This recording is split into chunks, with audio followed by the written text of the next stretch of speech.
kembali di R Entertainment. Selamat datang kembali di The Golden Cross Playlist. Seperti biasa, hari ini kita akan melanjutkan review saham part yang ke-306. Namun sebelumnya, bagi teman-teman yang mungkin belum subscribe channel YouTube ini, sekali lagi jangan lupa tekan tombol subscribe, nyalakan lonceng notifikasinya agar teman-teman tidak pernah ketinggalan informasi-informasi terbaru dari channel ini. Di part yang ke-306 kali ini kita akan mereview kurang lebih ada 6 saham, di mana saham IRA, BRIS, PBID, Pegas, BBTN, dan saham Hoki. Kita langsung saja saham pertama yang akan kita review kali ini adalah saham IRA, di mana saham ini ditutup minus 6,29% di harga 1940. Sepertinya saham ini auto reject ke bawah, dan ada yang bertanya juga di kolom komentar, masih bisa disimpankah atau harus cut loss? Nah, ini saya balik lagi ke yang bertanya. Kakak di awal atau abang di awal itu membelinya kenapa? Kenapa mau beli IRA? Apa reasonnya? Apa alasannya? Kalau belinya karena dia breakout dari support, ya, dia breakout support langsung, dia breakout resisten, maka ya kalau jebol dari yang sudah menjadi support lagi, ya kita harus cut loss gitu. Tapi kalau belinya karena mungkin bilang oh IRA masih punya prospek jangka panjang, ya sudah. Bagi saya sih tidak perlu dijual, ya, tidak perlu di cut loss, di hold saja. Karena kembali lagi bahwa reason to buy itu yang menentukan gitu. Kita masih boleh hold atau tidak, dan saya tidak punya hak atau kewenangan untuk memberitahu bahwa ini harus lepas, ini harus tidak, ya. Karena memang kembali lagi setiap dari kita itu entry itu tanpa sepengetahuan orang lain gitu. Tapi ketika dia nyangkut, barulah dia bertanya untuk mencari pembenaran, ya. Entah ini bisa di cut loss atau masih boleh di hold. Tapi kalau kita berbicara tentang technical, dalam hal ini saya menggunakan analisa dari chartnya di Golden Cross, maka IRA saat ini sudah berada di fase penurunan yang menurut saya cukup dalam, dan ada peluang besar dia akan kembali ke area 1790 sampai dengan 1800, di mana itu adalah area dekat dengan PBL atau dekat dengan support terkuat. Bagi yang mungkin, ya, masih mau hold, ya maka kunci terakhir adalah di level 1790 sampai dengan 1800. Kalau masih bisa bertahan di sana, maka ada peluang untuk IRA bisa technical rebound, akan kembali lagi menguji ke area 2200 sampai dengan 2280. Akan tetapi kalau misalkan ternyata 1790 juga tidak mampu ditahan, maka itu punya peluang besar sekali akan kembali menguji ke area 1380 sampai dengan 1500. Itu cukup dalam sekali kalau teman-teman yang ambil di harga pucuk, ya, kita katakan di 2000-an. Nah, oleh sebab itu makanya teman-teman sekali lagi reason to buy itu dipegang kuat, dipegang erat, agar ketika baru turun sedikit, ya teman-teman langsung cut loss gitu. Contoh, di sini dia sudah berusaha untuk menembus area tertingginya, sudah beberapa kali percobaan namun tidak bisa tembus. Ini kalau di candle yang ini teman-teman misalkan kena 3 tick sudah cut loss, harusnya ya tidak akan pusing gitu. Karena sekali lagi kita tidak akan pernah tahu apa yang terjadi besoknya. Hari ini kita cut loss, bisa saja 1-2 menit kemudian dia arah. Atau bisa saja hari ini kita hold, ternyata 1-2 menit malah dia ARB. Jadi kita tidak tahu apa yang akan terjadi, tapi kita harus sudah bisa meminimalisir resiko tersebut.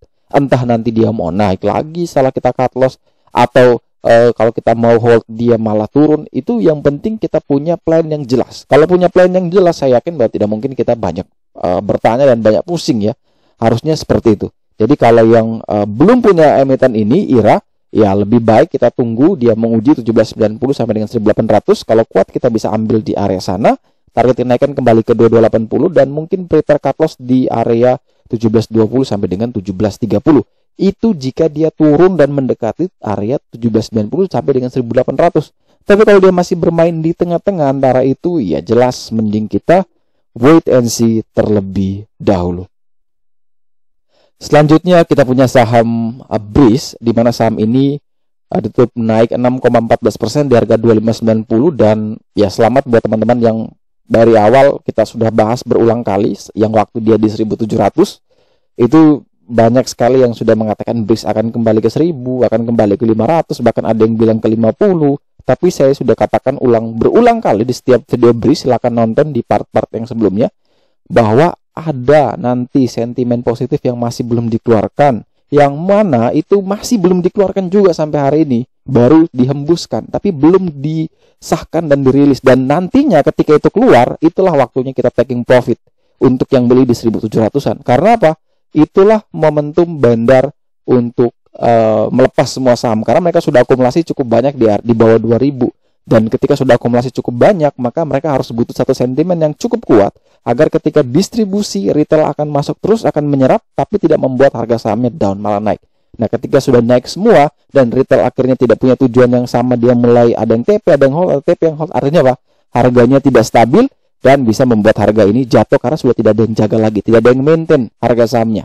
Bandarnya sudah taking profit. Nah, itu yang saya katakan adalah kalau kita beli mengejar yang sudah naik tinggi, maka kita harus hati-hati nih. Kita ketika masuk ini, apakah kita waktu berada di momen yang pas, dalam artian bahwa bandar masih belum lepas, atau kita sudah di fase akhir dari distribusi, jadi kita tinggal cuci piring. Jadi kalau misalkan diibaratkan lagi ada sebuah pesta, bandar itu sebagai orang yang menikmati makanannya, menyantap makanannya, kita ini datang untuk bantu cuci piring yang sudah dimakan oleh bandar tersebut. Nah, jangan sampai kita berada di posisi itu. Nah, kita ini sangat mudah sekali dipengaruhi oleh yang namanya psikologi, di mana psikologi ini akan dimainkan dengan beberapa sentimen atau analisis yang lain. Dan ini saya juga ada sedang tulis di dalam buku saya, yang mana mungkin di Agustus atau September kita akan rilis ya, dan teman-teman bisa menunggu juga. Nah, kalau kita berbicara tentang teknikal, ya jelas bahwa di dalam 40 hari belakang ini teman-teman yang ambil di 1.710 sudah bisa sudah bisa happy sekali, karena dia sudah dari low-nya di 1.710 bisa sampai ke harga tertinggi, melewati lagi dari 40 hari harga tertinggi 2.500. Ini kenaikan yang sangat fantastis. Teman-teman bisa dapat cuan yang lumayan. Ini kayaknya bisa 50% lebih ya sepertinya kalau teman-teman ambil di 1.710 sampai dengan 1.800. Ini lumayan. Tapi kalau yang belum punya, bagaimana nih Kak? Apakah kita boleh masuk apa tidak? Ya, di sini saya cuma bisa informasikan. Kalau teman-teman perhatikan ya, di sini kalau saya gambarkan sebuah garis ya, ini dia tepat ya berada di garis yang mana sedang diuji ya. Ini adalah resisten yang mana kalau ini berhasil ditembus, maka targetnya adalah menuju ke area PBH di 3070. Nah, ini kita menggunakan candle yang 7 hari atau weekly ya. Karena tadi daily kita sudah tidak menemukan atapnya lagi, target sejauh mana sudah kita tidak tahu, maka kita pindah ke time frame yang weekly untuk melihat lebih jauh. Ternyata di weekly kelihatan sekali bahwa dia sekarang sedang berada tertahan kurang lebih di area 2590 sampai dengan 2600, dan kalau itu bisa ditembus maka ada peluang dia akan kembali menuju ke 3070, itu area PBH, dan sekali lagi semoga bisa menembus 40 hari harga tertinggi di 3.980. Kalau ada yang tanya jangka panjangnya, saya masih sangat yakin kalau jangka panjang, let's say 3-5 tahun, 10 tahun masih sangat bagus. Dan kalau berbicara dari skenario yang sudah pernah terjadi, bahwa ini Breeze belum pernah stock split ya. Sepertinya Breeze belum pernah stock split, koreksi jika saya salah. Kalau agro setahu saya sudah stock split ya. Kalau agro dari harga, saya ingat persis agro itu di 2014 kalau tidak salah, saya pertama kali di saham itu saya beli di harga 90, ternyata dia bisa naik sampai 1000. Setelah dia naik sampai ke 1000, dia stock split kembali lagi ke harga 100. Kemudian setelah dia kembali ke harga 100, sekarang dia naik lagi bahkan sampai ke area 2000-an. Itu kenaikan yang menurut saya sangat tinggi sekali. Dan kemungkinan besar ya kalau memang dia tidak bisa naik lagi, dia pasti akan stock split lagi. Nah, untuk kasusnya Breeze, sepertinya Breeze belum pernah mengalami yang namanya stock split. Dan Breeze itu IPO-nya kurang lebih di harga 500-an, kemudian sempat turun. Setelah itu dia bisa rebound sampai ke 3.980, bahkan 4.000-an. Setelah itu dia kembali dibanting ke 1.700 kemarin. Dan sekarang sudah berusaha untuk naik kembali. Dan saya yakin bahwa akan ada satu momen ketika dia akan mengalami stock split ya. Jadi ada kemungkinan besar dia akan stock split dan akan jatuh di area 1000 sampai 2000-an lagi. Jadi indikasi saya ini cuma prediksi, bisa salah, bisa benar juga. Teman-teman bisa riset sendiri. Saya juga disclaimer di sini. Ada kemungkinan besar Breeze target bisa 8.000 sampai 10.000 masih bisa masuk ya. Tapi ini kita tidak tahu, dan itu juga bukan dalam jangka yang pendek.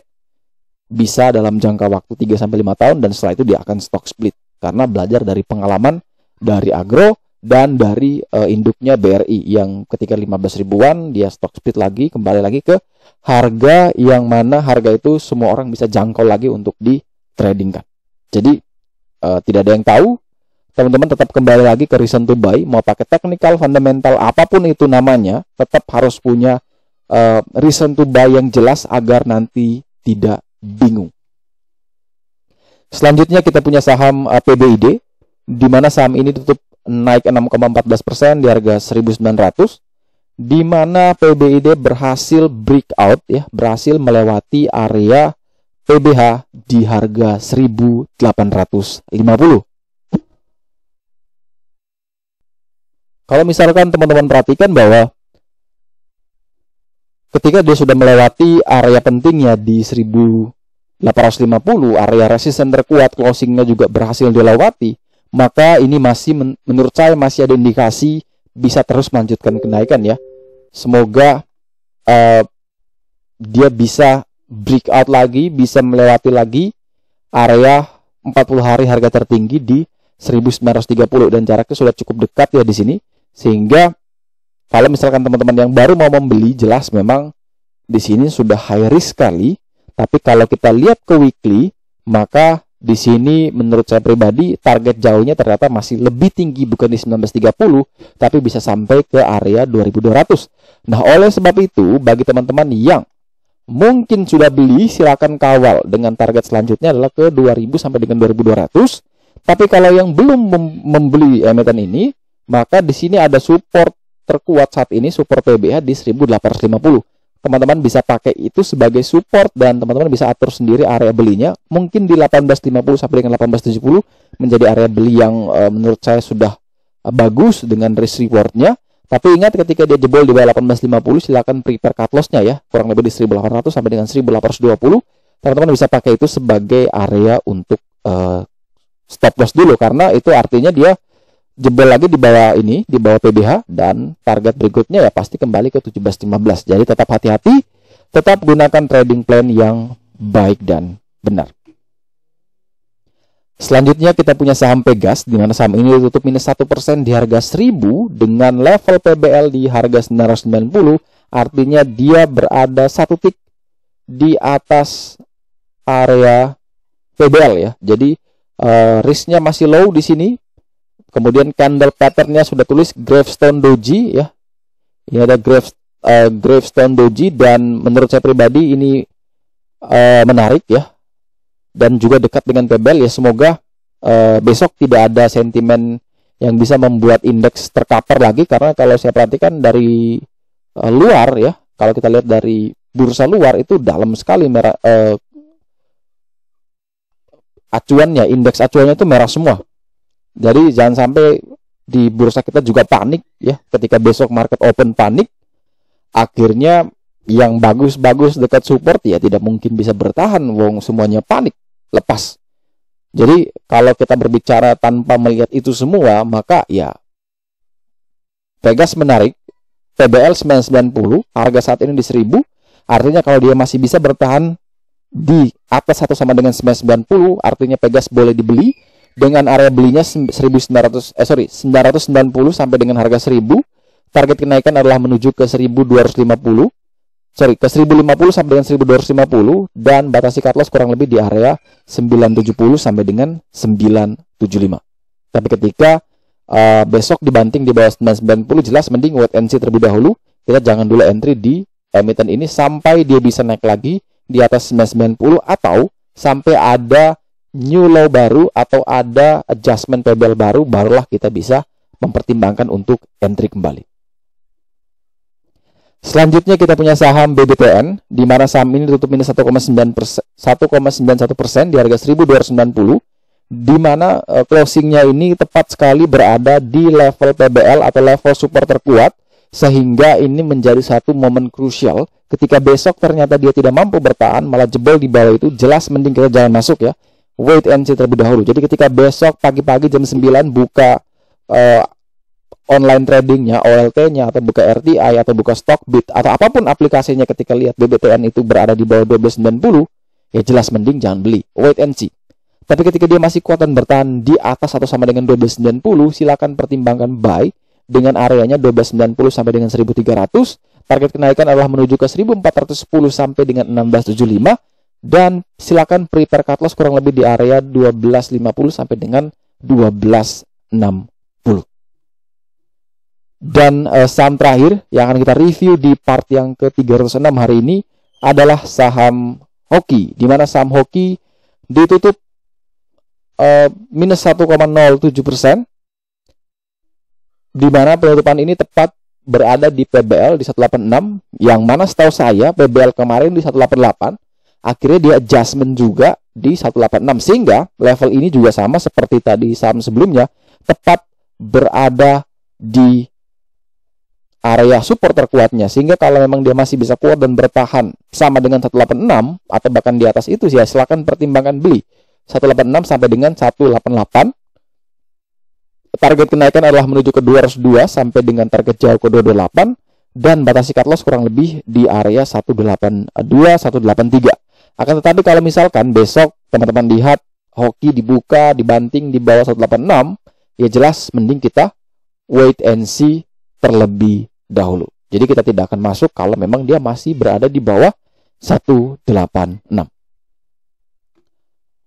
Oke, sekian dulu review saham part yang ke-306 hari ini. Terima kasih banyak teman-teman yang telah setia menonton. Sekali lagi jangan lupa like, subscribe, dan share agar semua informasi yang ada dalam video ini dapat berguna, bermanfaat, dan tentunya bisa menjadi panduan trading di keesokan harinya. Sekali lagi terima kasih banyak, sampai jumpa dan semoga membantu.